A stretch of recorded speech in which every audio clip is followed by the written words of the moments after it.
Hello and नमस्ते साथीहरु, सबैजना सन्चै हुनुहुन्छ होला। म पनि सन्चै छु र लङ टाइम पछि फेरि ब्लग स्टार्ट गरेको छु। हेरेर साथ सपोर्ट र माया गरिदिनु होला, शेयर पनि गरिदिनु होला, नयाँ हुनुहुन्छ भने सब्स्क्राइब गरिदिनु होला।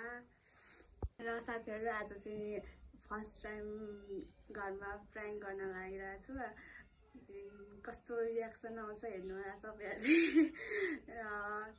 अब म कल गर्न गइरहेको छु मम्मीलाई हैन। मम्मीले अब कल रिसिभ गरेर के भन्नुहुन्छ है, म के प्र्याङ्क गर्दैछु तपाईहरुले पनि हेरेर थाहा पाउनुहुनेछ।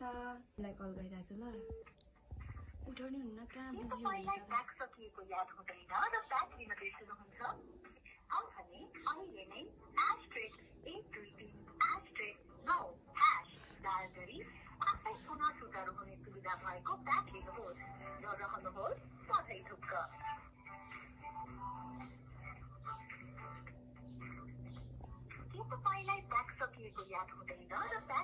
उठाउनु हुन्न त साथीहरु, उठाउनै भएन। अब हजुरआमालाई फेरि एकचोटि ल।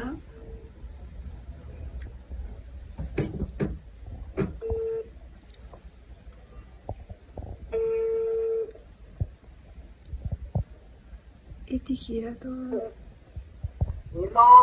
हेलो आमा, के गर्दै हुनुहुन्छ? सन्चै हुन्छ? खाना खानुभयो?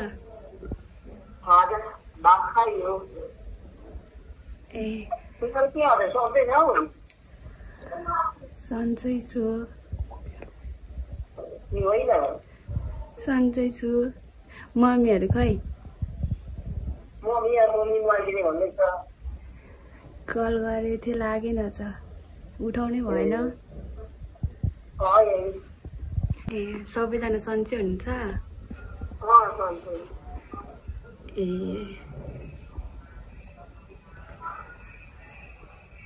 एउटा कुरा भन्नु थियो।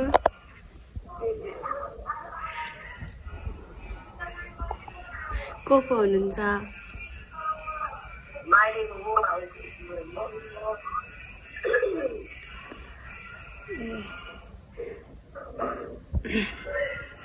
एक्लैमा जान्नु न एकछिन।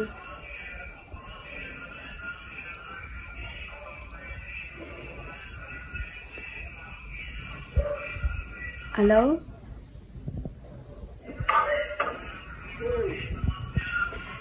एक्लै हुनुहुन्छ नि?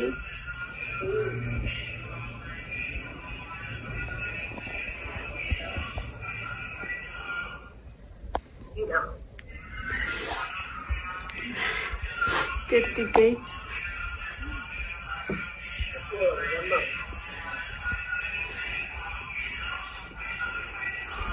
मैले त बिहे गरेँ नि। ड्याडीलाई नभन्नु ल, थाहा पाउनुहुन्छ पछि।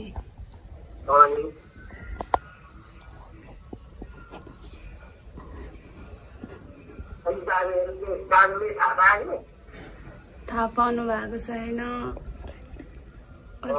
कसैलाई भनेको छैन।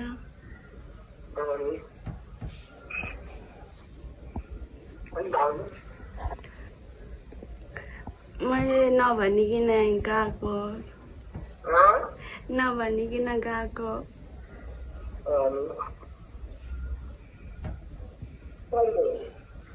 हिजो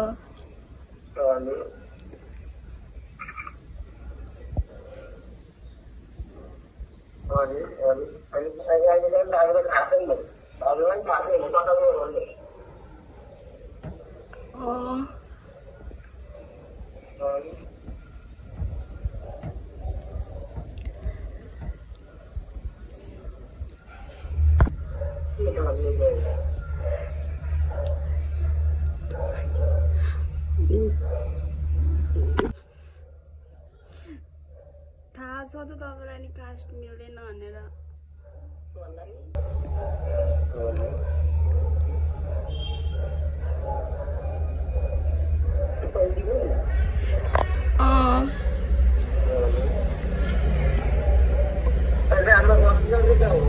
हजुर राम्रो गर्नुहुन्छ नि उहाँहरूको परिवार खै थाहा छैन हिजो के अरे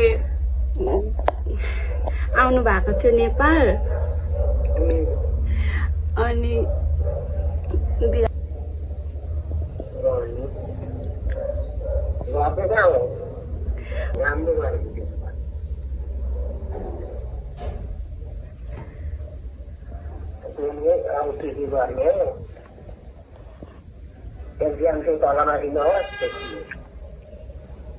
हजुर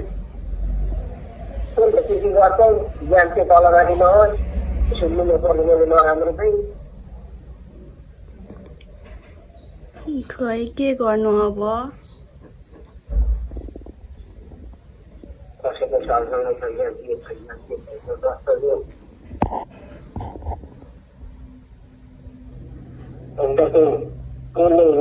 मम्मीलाई भन्नु त के भन्नुहुन्छ फुपूहरूलाई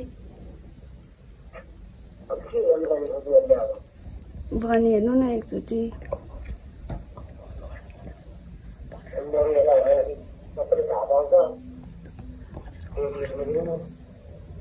भनिहेर्नु न एकचोटि अनि कल गर्नु अनि म गर्छु ल ल साथीहरू म त मर्ने बेला भइरहेछ साथीहरू हजुरआमाले के भन्नुभयो थाहा होला नि अब हेरौँ फुपूहरूको रियाक्सन र ममको रियाक्सन के हुन्छ साथीहरू मलाई मार्छन् होला यस्तो देख्यो भने साथीहरू ठुलो डिस्कस भयो क्या हो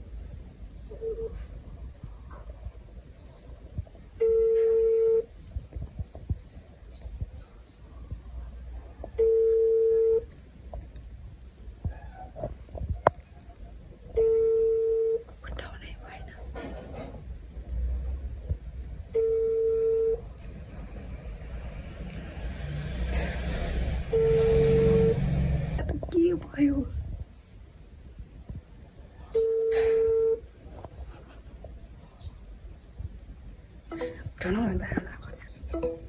माइली फुपूले व्हाट्सएपमा कल गरिदिनुहुन्छ हेलो कहाँ छ सर खोटाङ साँच्चै गएको त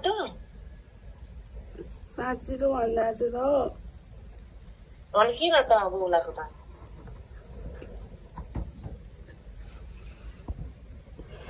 के गर्दै हुन्छ बसिरहेको सन्चै हुन्छ झन्डै मरे हिजो अलिकति रक्सी खाँदै थिएँ नि भयो सुत्दा सुत्दा गरेर उठेको भएको अनि के भन्नुभयो र आमाले भन्नुहुन्थ्यो हो कि होइन भनेको त झुट बोलिस् कि साँच्चै हो साँच्चै त हो त अनि म कसरी झुट बोल्छु त नबोल्न साँच्चै हो अनि तेरो पढाइ नभनिकन आएको कसैलाई नि अनि पढाइ अब पढ्नुपर्छ बिस्तारै उहाँहरूलाई नि घर गयो भन्ने थाहा छ घरमा भनेर गएको थिएँ बुद्धि नबिगारे भिडियो कल गर्दा हेरौँ यहाँनिर खासै नेटै चल्दैन रहेछ हो यो गहिरो ठाउँ भएर होला हावा नबोल अनि त के गर्छस् त नि अब खै के गर्नु खै माग्न आइज भन्नु पर्दैन थियो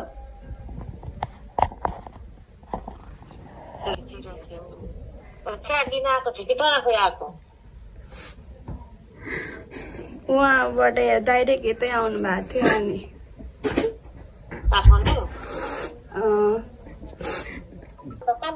हामीलाई सोध्नु पर्दैन थियो एकचोटि ड्याडीले थाहा पाउनुभयो भने के भन्नुहुन्छ होला नि